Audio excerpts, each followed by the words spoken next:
Sex, drugs and rock and roll. Now that used to be cool. Nowadays, if you want to be cool, you grow your own organic vegetables.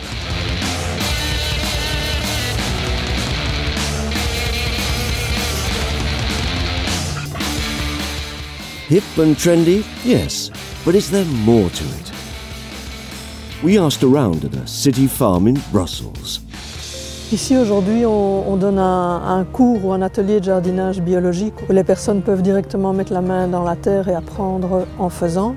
Et ça fait partie aussi d'une dynamique beaucoup plus large parce qu'un peu partout dans Bruxelles il y a des cours de jardinage qui s'organisent, des potagers collectifs qui sont accompagnés pour se mettre en place. Alors on pourrait peut-être d'abord penser que c'est une mode, mais ce n'est pas une mode qui est amenée par la publicité, c'est vraiment une mode qui vient d'un esprit de réflexion et d'un esprit critique. Ce que recherchent les personnes qui cultivent, c'est bien sûr d'avoir des légumes de meilleure qualité, dont ils connaissent l'histoire, mais c'est aussi participer à une production beaucoup moins polluante, qui émet moins de CO2, puisque l'utilisation d'engrais chimiques, l'utilisation de grandes machines dans les grandes cultures sont tous des éléments qui consomment des énergies fossiles et produisent du CO2. En tout cas, faire son potager, c'est vraiment une alternative ou un acte de résistance par rapport au modèle de production industrielle. On n'utilise pas de pesticides, on n'utilise pas de grosses machines, on est vraiment tout à fait local et beaucoup moins consommatrice d'énergie, donc moins productrice de CO2 et moins d'impact sur le changement climatique au bout du compte. Industrial agriculture damages the world.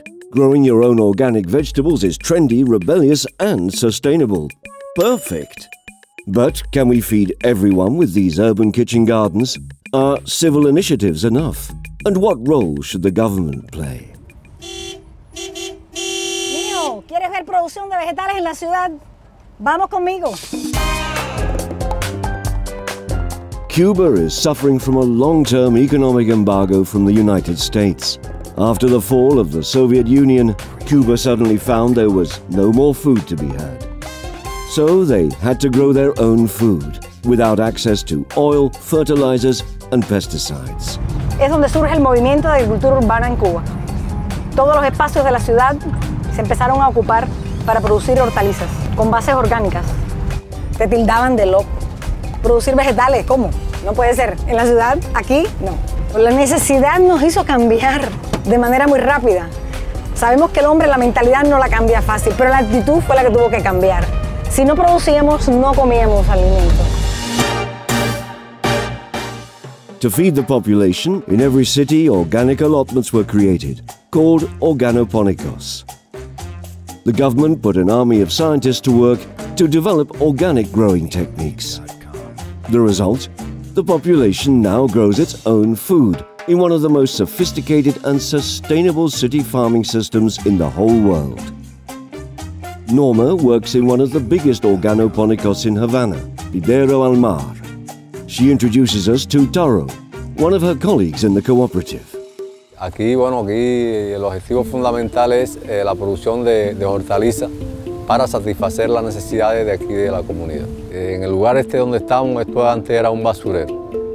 Realmente esto surgió como una necesidad y eso, nosotros hoy prácticamente casi estamos un poco agradecidos por esa parte del derrumbe del campo socialista, el bloqueo americano, toda esa cosa nos ayudó para que nosotros llegáramos a tener una agricultura orgánica sana.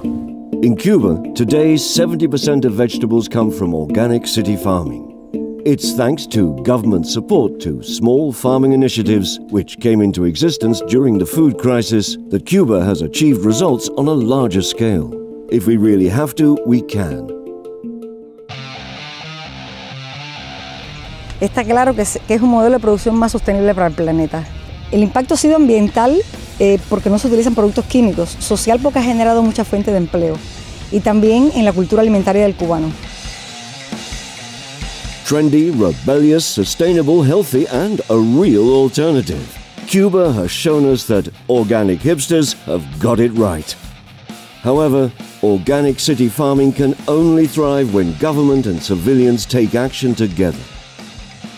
To save the climate, it's essential that social movements mobilize people and make themselves heard by governments.